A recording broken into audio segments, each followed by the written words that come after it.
doing your job. And not here for you to cooperate. Appreciate all of you.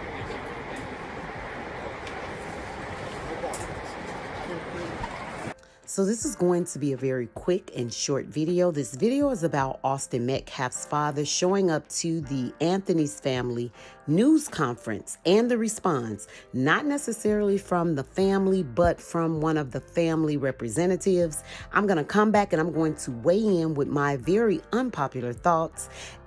Let's go ahead and jump back into the video. What we seen at the beginning of this press conference, the father being at this press conference, is a disrespect to the dignity of his son. All I'm going to say, so it don't be asked later, is that was disrespectful and just shows you all the character who is not invited.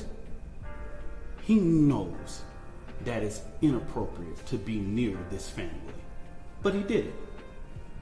And so I say to people, actions speak louder than words. Okay?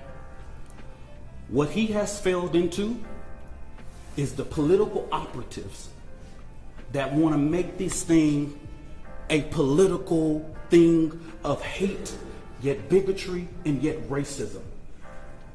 We have conservative operatives that have been posting non-stop about this case. It is outright disrespectful. We haven't been doing it.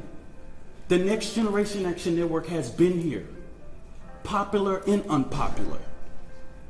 So regardless of what going on, that was disrespectful. Disrespectful. In the energy of keeping and being fair, let's do that. We don't want to scrutinize a victim's father, right? And so I just want to say I find it slightly distasteful for everyone or for, those certain parties to attack Austin Metcalf's father, because at the end of the day, let's keep it real and remember that he did lose a child. I can only imagine what it feels like to lose a child. And I know sometimes people mentally, they're not right after losing a child. So maybe he did, make a move that wasn't, necessarily the best move for either parties with a open court case going on, such as this. So we can say that, but I just think we should be respectful. We should give the energy that's been given. And this is the same man that got on the news and he said that he don't want to make this political. He don't want to make this about race. That is what came out of his mouth. We can only meet him with the energy that he's been given. We don't think it's fair for Carmelo Anthony's family to be scrutinized, to have all of these different negative connotes to be judged, right? We don't think it's right. And it's the same applied to the Metcalf family, right?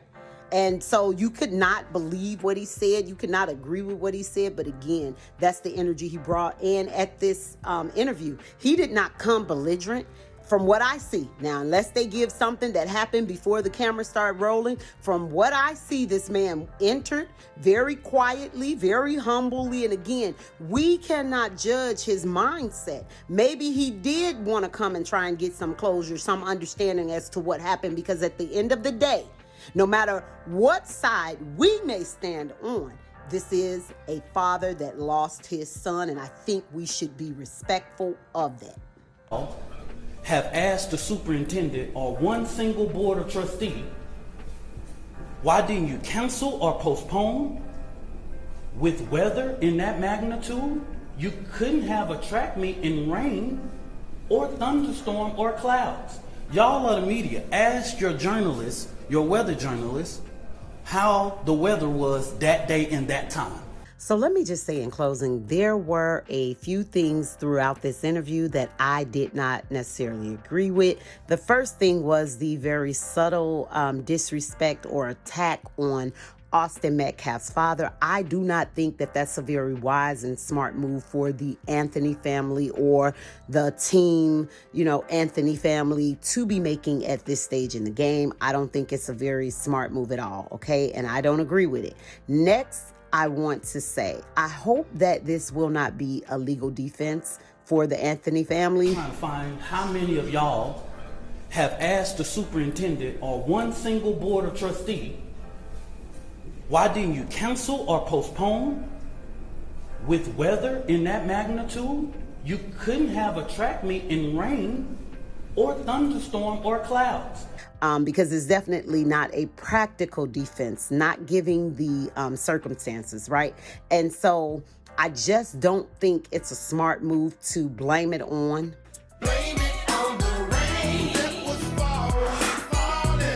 And so, yeah, you can see, like I said, there were a lot of questionable words that this gentleman used throughout this interview. And again, there were a lot of things that I didn't necessarily agree with. Overall, though, maybe, I think he did a fairly good job. You guys let me know what you think. If you enjoyed this video, I'd like to ask you to go ahead and hit that like button.